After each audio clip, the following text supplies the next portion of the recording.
Hello, welcome to Chess with Simon. I'm Simon. I wanted to go through a game I played recently, Morra Gambit, which inspired by my friend Ian Bush, who he's an expert in the Morra. So when they play the Sicilian, you play D4, then you play C3. Now they can play things like Knight F6 and get back into the C3 Sicilian, but my opponent bravely took up the challenge. Bishop C4, E6 isn't bad. Well, yeah, Engine says it's excellent. Knight F3 is best.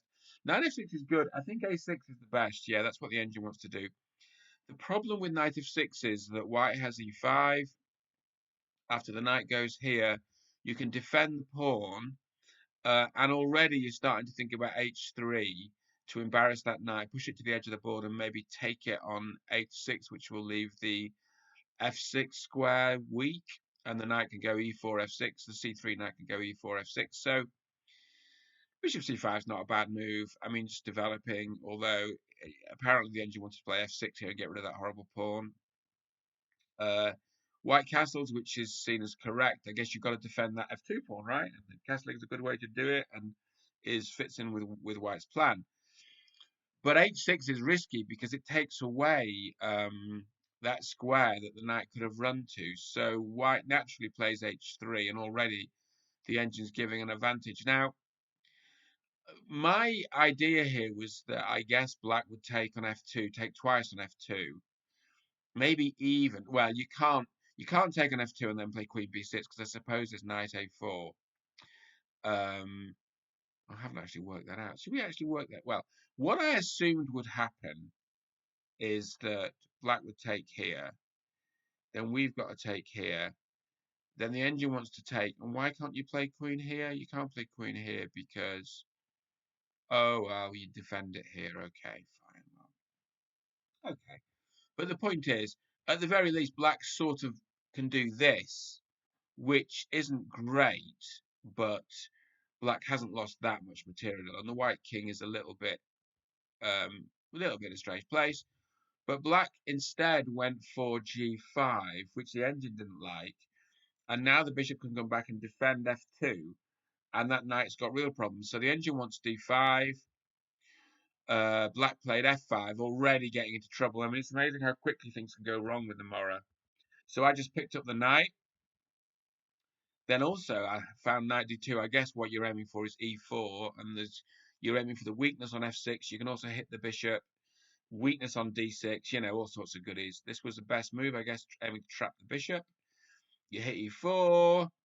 And now I guess what was the logic here? The logic was, let's give the bishop an escape square. So obviously it's amusing to open up the black king, but also you can't trap the bishop because the bishop can run to places like D6 um, in times of trouble, for instance, after H4.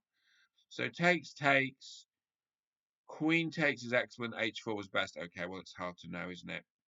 It's hard for Black to know. I'm going here. I guess, yeah, my idea is to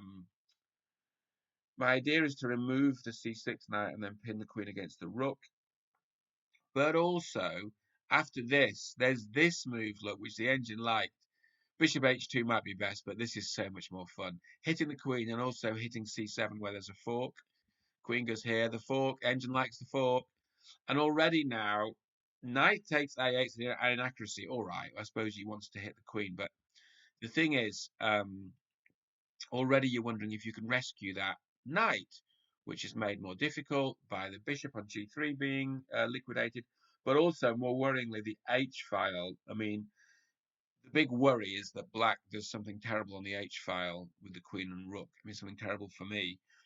Now, at the moment, the king can think about escaping through F2, but you just got to be very careful with the H file because Black's desperate. He's only got two pieces developed, and the H file is just such a natural thing. So now this knight comes in. Apparently, that's not good. Should have gone straight for Queen H7.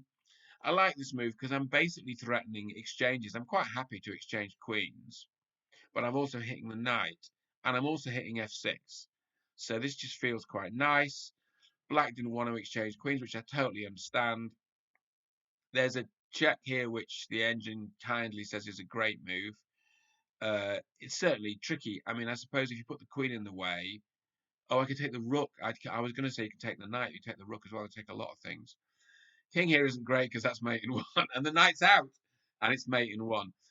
So what do we learn from this? Well, I suppose what we learn from this is it's fun to play fun openings.